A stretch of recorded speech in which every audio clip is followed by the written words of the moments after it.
Hello everybody, and welcome to a video I'm very excited for. Today they dropped the debut video for Lorwyn Eclipsed, so we're going to be watching through it and looking at the cards and evaluating them for limited. This is our first chance to see many of these cards because they've only released a couple of cards to look at so far, and so it's great to get a little bit of a preview of what the set's going to offer as far as draft is concerned, and also just appreciate this gorgeous artwork in a return to a Magic the Gathering in-universe plane. I'm super excited for this set, and I am super excited to dive into this video. I mean, just look at the Evolving Wilds art by Elena Danner. I'm sorry if I mispronounced any of these names of these artists, but this is just absolutely stunning, just beautiful art.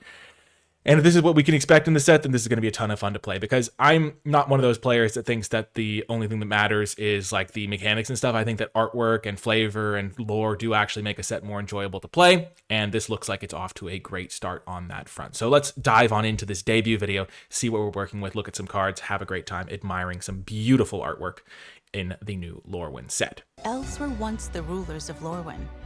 Okay, elves were once the rulers. They've got champions of the perfect. Okay, that sounds a little bit, I mean, Lorwyn is known kind of for the brutalist of the elves and stuff. They've done some messed up stuff in the past, I think. Or maybe that was Zendikar. But anyway, 3 and a green, 6/6, elf warrior, so already giant creature. As an additional cost to cast this spell, behold an elf and exile it. So you have to have an elf in play or in your hand, so that does limit it to some degree. I mean, I'm sure there will be an elves archetype if this is a rare in the set, and this is Lorwyn, where elves is one of the tribes, and so there are going to be kindred cards. Whenever you cast a creature spell, draw a card, so immediately gets you back cards from the beholding, and when it leaves the battlefield, return the exiled card to its owner's hand. So this card does seem really strong, because it's really hard to be down a card because you'll get it back eventually if the 6/6 dies, and if the 6/6 doesn't die, you just win the game. The only limitation is going to be how many elves you have, because if you can't cast this, it is going to be a little tricky. It's nice that you can behold an elf by having it an elf in play or in your hand. That's going to be pretty useful. This reminds me of the champion mechanic from the first time we were in Lorwyn, but this card seems really strong. I can definitely think you'll first pick this card and then just try to draft some elves, because I'm sure there's just going to be green elves you can draft at common and uncommon to fill your deck. If you have like 5 or 6 elves, I mean, this just draws you cards whenever you cast any creature card.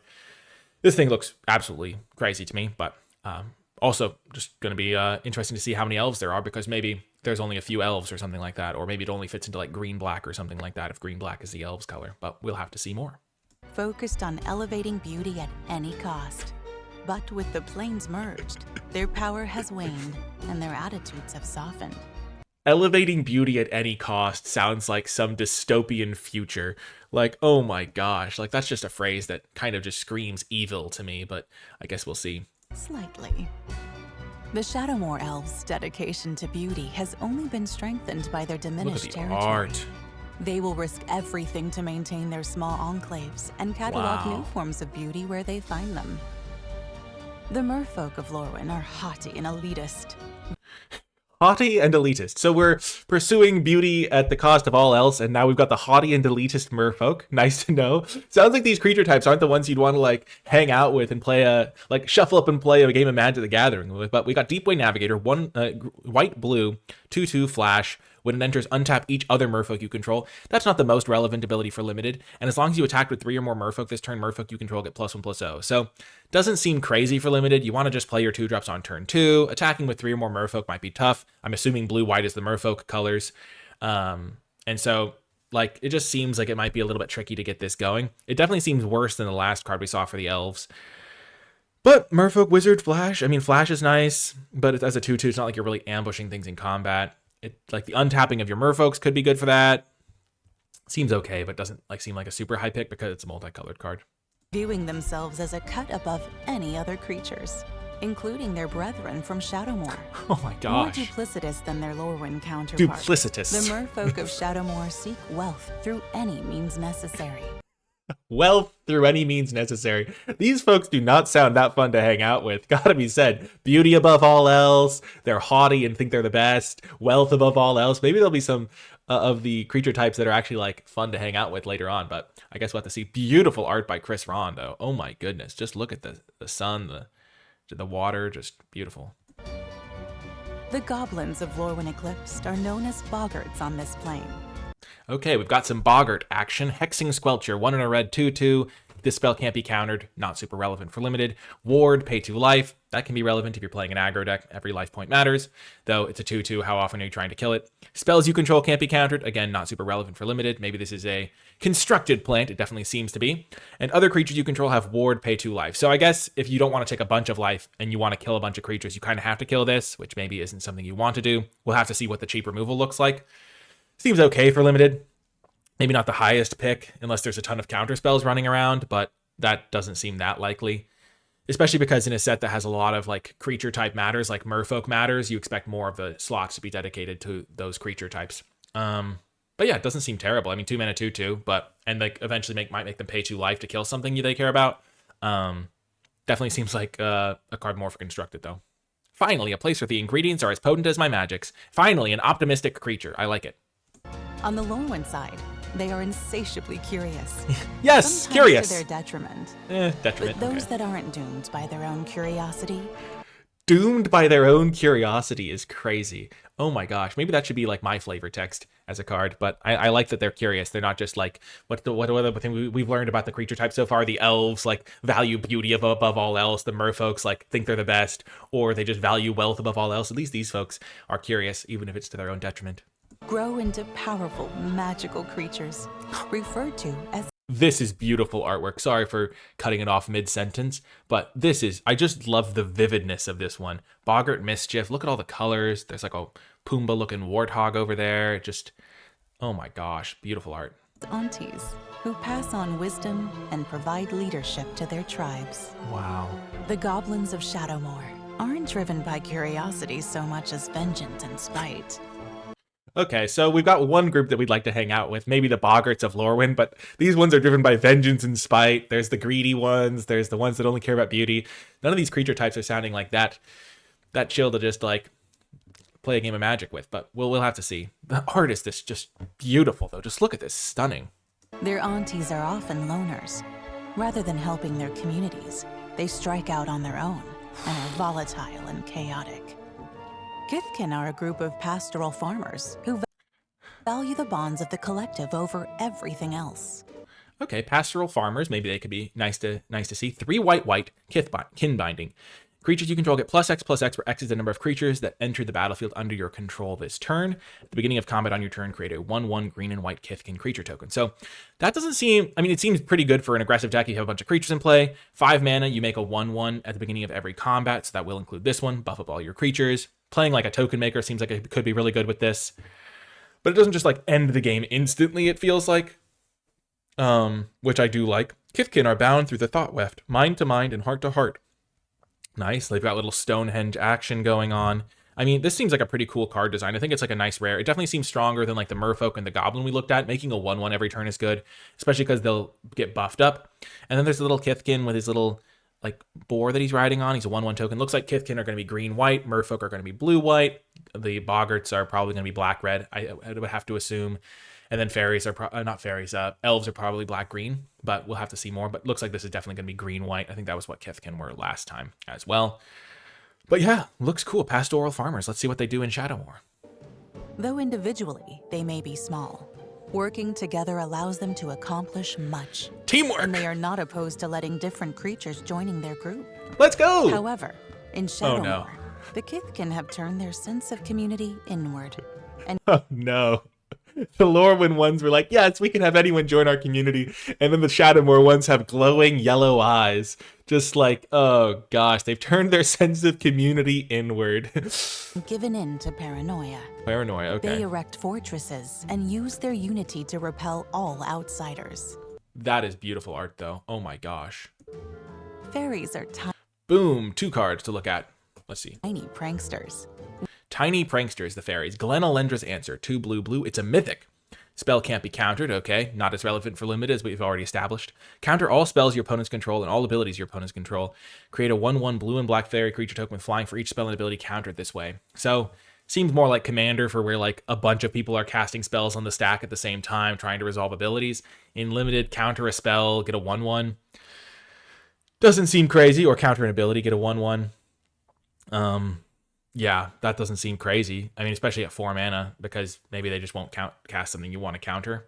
But more for a commander card. This is my domain, and I am its queen. Marilyn Fey Ascendant. Kind of a cool flavor text. Bitterbloom Bearer. So black for a 1/1. It's a flash, flyer, fairy rogue. At the beginning of your upkeep, you lose 1 life and create a 1/1 blue and black fairy creature token with flying. So it's like a Bitter Blossom, but it's on a 1/1. That's pretty cool. It does make it easier to interact with because it's a 1/1, but it does mean that you can like flash this in on their end step and like get the 1/1 right away. This card looks really, really sweet. I love the flavor. Petals burst in evening hours with flitting things so fickle and sour. But the artwork's pretty. It's got the little like blossoms in his hand. The Bitter Bloom, instead of Bitter Blossom, it's the Bitter Bloom Bearer. Making those 1/1s, blue-black fairies, was a really cool deck. It was very strong. One of the best decks in the maybe it was the best deck in the format when these cards were out originally, like Bitter Blossom and stuff. Like fairies was a really strong deck. It's nice to see an homage to that so many years later. And I think this card looks pretty solid. I mean, in draft, it's definitely quite nice because like if they don't kill your 1/1, you just get a 1/1 every turn, which is really strong. You can set this up so that you're going to get like at least one creature out of the deal by casting this on their end step. They usually won't be able to kill it if you time it right. And like if you cast this on turn 2 and they don't have a kill spell for it right away and you make 3 fairies before they can kill it, it's like very, very strong. So Bitterbloom Bearer looks like one of the better cards we've seen and doesn't need you to have like a ton of setup cost to make it good. But yeah, this one, Kin Binding, but the counterspell doesn't seem crazy to me. Wielding illusion magic to cause mischief. They are fiercely protective of their home Glen Elendra, the narrow valley in the mountains protected by Enchanted. And Glen Elendra is a location. I always see the Glen Elendra Archmage, and I just assumed that was the creature's name, but Glen Elendra is a place, which is always something that's kind of funny to remember. Powerful fae, remarkably similar between night and day. They aren't to be underestimated in Lorwyn or Shadowmoor. Okay, so they're similar night and day. Lorwyn Eclipsed features returning characters as well as new ones.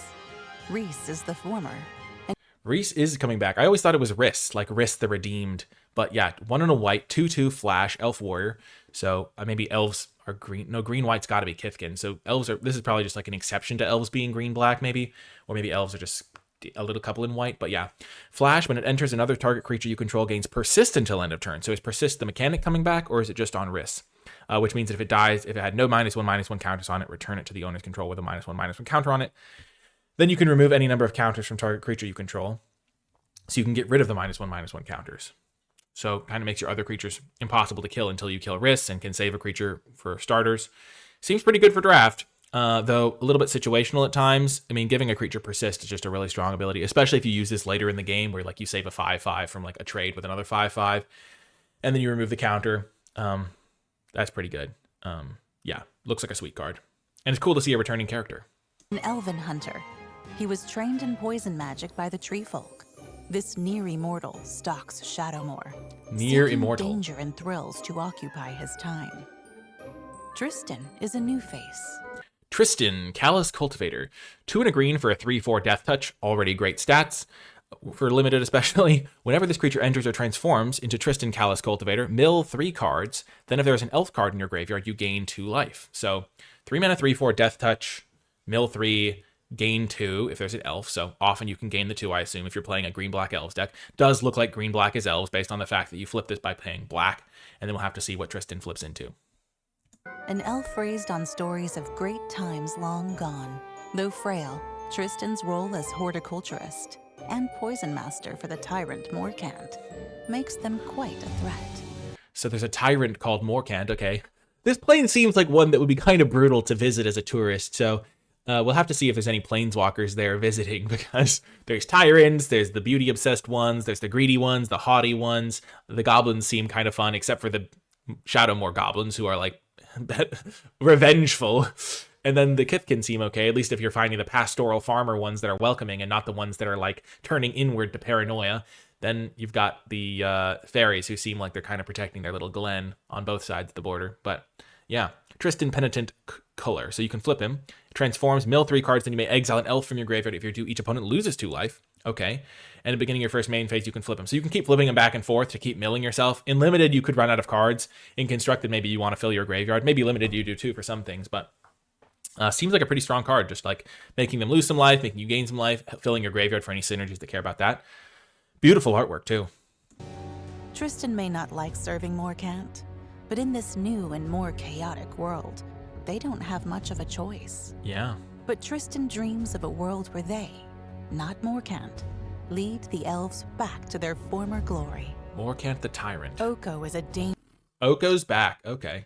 dangerous shape-shifting planeswalker with a checkered yet mysterious past. Okay, Oko is a shape-shifting planeswalker with a checkered but mysterious past. He was kind of doing some evil stuff on Eldraine, and Lorwyn is kind of similar to Eldraine, and he was kind of doing some bank robbing on Thunder Junction, so we'll have to see what he's doing here. 2 into blue. He's got 3 loyalty. At the beginning of your first main phase, you may pay green if you do transform Oko, so we'll have to see the backside. +2, up to 1 target creature gains all creature types. We'll have to see how relevant that is. +1 target creature gets -2/-0 until your next turn. So not that scary on the front side. We'll have to see what he flips into. Lorwyn Liege. Those who have crossed his path have often wondered where this clever and dangerous force of nature came from. Clever and dangerous force of nature came from. Maybe this is his home.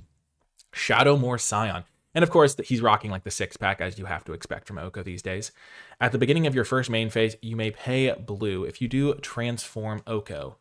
Okay, so this is, you pay him green to flip him, and then into this version, and then you pay blue to flip him into this version. Mill 3 cards. You may put a permanent card from among them into your hand. So once you get to this side of Oko, all you have access to are minus abilities. So this is a really cool design.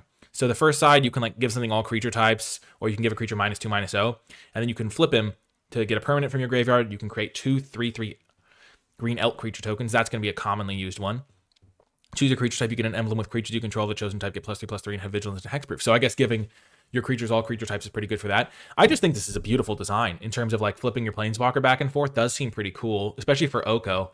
I think making the 3/3 elks is going to be pretty interesting, though you do kind of have a small window because I think he starts with 3 loyalty, then you can like +2 him or +1 him, which isn't the most relevant. So you have like a little bit of time to maybe interact, and then he's making 2 3/3s. And then maybe he's flipping back because you have like a couple of like windows where you can interact with him because he's like flipping back and forth at the beginning of the first main phases. Because you can't just like make 3/3s every single turn because he starts with 3 loyalty. Maybe you +2 him, then you flip him, make the 3/3 elks, flip him back, +2 him, flip him back. Yeah, I guess every like other turn, still pretty strong. Like very strong card, I think, for playing a blue-green deck. It's not like unbeatable where it just comes down and the game's immediately over.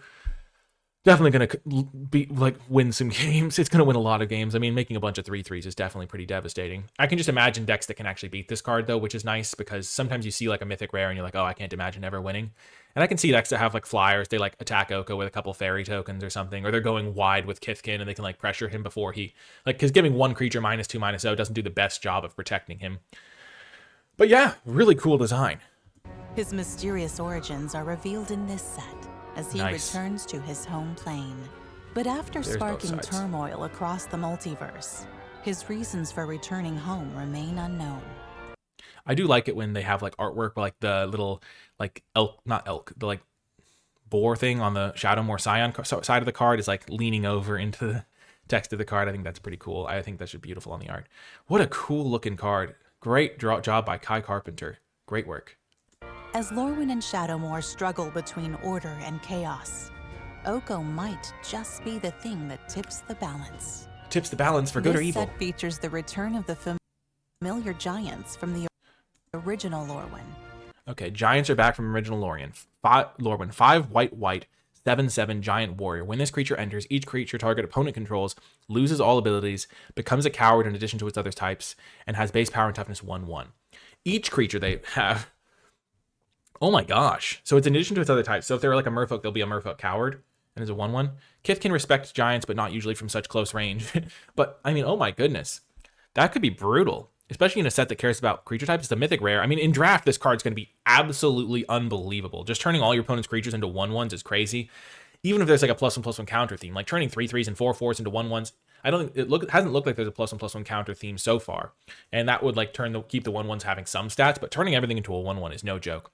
There are some decks that wouldn't care, like if your Kithkins are already 1/1s, maybe they're more symbiotic with the giants, but like if you have like some big elves or some big goblins, I guess a lot of the creatures are kind of small already. We'll have to see, but this card does look kind of messed up for 7 mana. Mythic rare, I guess though. I'm less worried when the mythic rares are really strong for limited because mythic rares are like meant to be like, oh, this is a crazy card. When it's like a rare and that messes up the game, or even like if an uncommon messes up the game, like in a really impactful way, like if this was an uncommon, I'd be pretty unhappy, I think. But if this happens every so often, like that's how draft works. But looks like a really strong card for draft. Okay, so we've got Behold, Convoke. Convoke does reward having a bunch of little creatures in play, which makes sense with this type of format, with caring about creature types. Disruptor of Currents, 3 blue blue. Flash, Convoke. When this creature enters, return up to one other target non-land permanent to its owner's hand. That seems really good. Like, if you can get a board state going, cast this for a couple mana, bounce a non-land permanent, that seems really, really strong. Especially in Constructed, where you can, like, really flood the board by building your deck around it. But in Limited, this seems really good, too. Yeah, I love this card. Harmonized Crescendo, 4 blue blue, instant Convoke. Choose a creature type, draw a card for each permanent you control of that type. That's pretty good, too, if you have a bunch of Merfolk, or I guess whatever the other blue one is. Oh, fairies, yeah. If you have a bunch of little fairies in play, you have a bunch of fairy tokens. Could be really strong. Convoke makes this a lot better. 6 mana for this would not be very good, but casting this for like 3 mana if you have a bunch of creatures. It is a bit win more, because if you have a lot of creatures, you can use this to cast it for cheaper. If you have no creatures, it's a 6 mana do nothing, which you have to keep in mind, but it does seem really good if you're flooding the board. A song can unite quicker than a sword can divide. With Evoke, you can pay an alternative cost Whoa. for a creature spell. This is a beautiful piece of artwork. So they're basically just explaining how Evoke works. The fact that they don't include it on the card is crazy. Oh my gosh. Like this is a kind of complex mechanic, I guess. I mean, even a Mythic Rare, the fact that they don't just say what Evoke does. Like, you pick up this card, you say Evoke. What does Evoke do? Usually they'd have some reminder text or something. I mean, it's a returning mechanic, but a returning mechanic from like 18 years ago or something, or 17 years ago, whatever, when original Lorwyn came out. Like, I think that was 2007, 2008 vibes. But yeah, when it 3 hybrid. So I guess Hybrid Man is back. For a 4/4 elemental incarnation, when it enters, if red was spent to cast it, this creature deals 3 to any target. When it enters, if green was spent to cast it, search for a land card, reveal it, put it into your hand, then shuffle, you gain 2 life. So if you're playing red-green, you can use both modes, because if you spend red, green, you can deal 3 to any target and gain 2 life and get a land card. And you can evoke it. So you can use either one of the modes. Like, if you spend red, you can deal 3 to any target. If you spend green, you can get a land and search it up to your hand. This card looks sweet. I love the design on this one. I hope they have a whole cycle of these, because these are really cool. And the artwork is beautiful too. There's the little like halflings playing with the giant elemental, or maybe it's just the elemental so big that the normal size, they look like Kithkins are playing with it. I think Kithkins are a little bit smaller. But yeah, absolutely beautiful artwork. Looks like a really sweet design. I think so far all of the designs have seemed pretty cool. I mean, the design that was like the one that didn't seem the most exciting to play for me for Limited was like the Merfolk that like untaps your other Merfolk.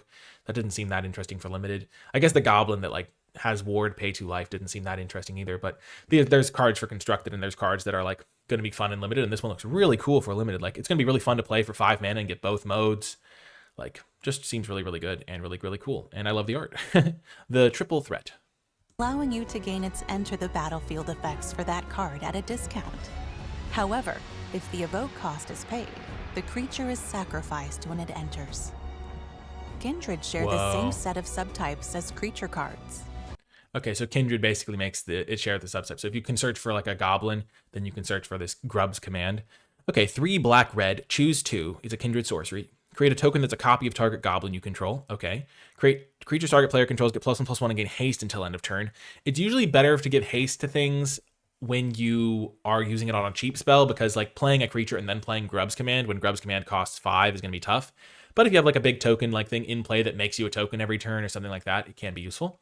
Destroy target artifact or creature. That's going to get chosen a lot. Target player mills 5 cards and puts each goblin card milled this way into their hand. So in a goblin deck, I can imagine killing a creature, getting however many goblins are in the top 5 being a good mode, creating a token that's a copy of a goblin, killing a creature being a good mode. Those are going to be the general most useful ones, but always keep in mind all of the modes as options, because being able to take down your opponent by giving all your things +1/+1 is nice. And I love the art. There's like the 2 sides of it. There's like the smiling grub, and then there's like the kind of angry looking grub.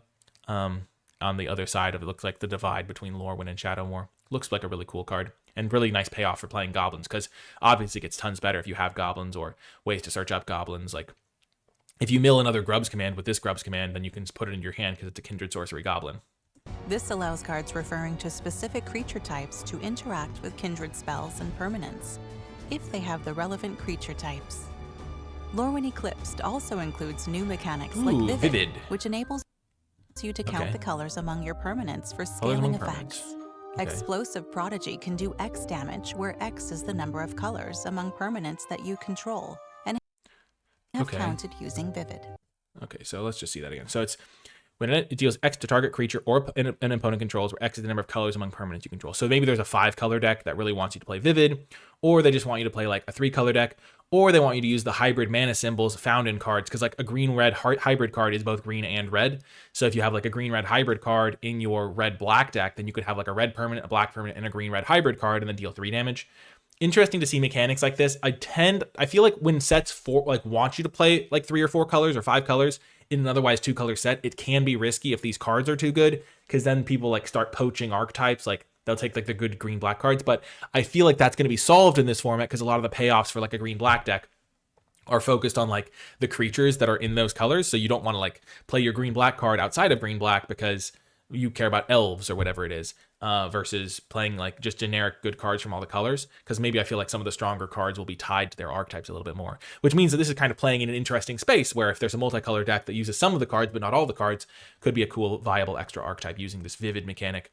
But I feel like a lot of the time Vivid mechanics are going to be 1 or 2, so you can kind of evaluate them with that in mind. If this does 2 damage to something, it's still pretty good though. I mean, 2 mana 1/1 that deals 2 is pretty reasonable, though you can't cast it on turn 2 and get the 2 damage, which is relevant unless you play a black 1-drop or a green 1-drop or something like that. But keep that in mind. X is the number of colors among permanents that you control and have counted using Vivid. Or Blight. Ooh, Blight. Okay. So 3 and a black for a 3/2 flyer. When it enters, you may Blight 1. If you do, each opponent discards a card. To Blight 1, put a -1/-1 counter on a creature you control. Okay. So you can shrink your own things to punish your opponent. It gives you like optionality to like, that's pretty cool. I mean, I kind of like this because putting a -1/-1 counter on your own creature, we already saw that risk card that can remove counters from creatures. So maybe black-white could be like a Blight deck or something like that. Dream Seizure, kind of cool, kind of like a Thought Seizure of sorts. But that's Thought Seizures from original Lorwyn. Or, yeah, one of the Lorwyn plane. I think Lorwyn, though. But flying, 4 mana 3/2 flyer wouldn't be great, but a 4 mana 2/1 flyer that makes them discard a card is a lot better.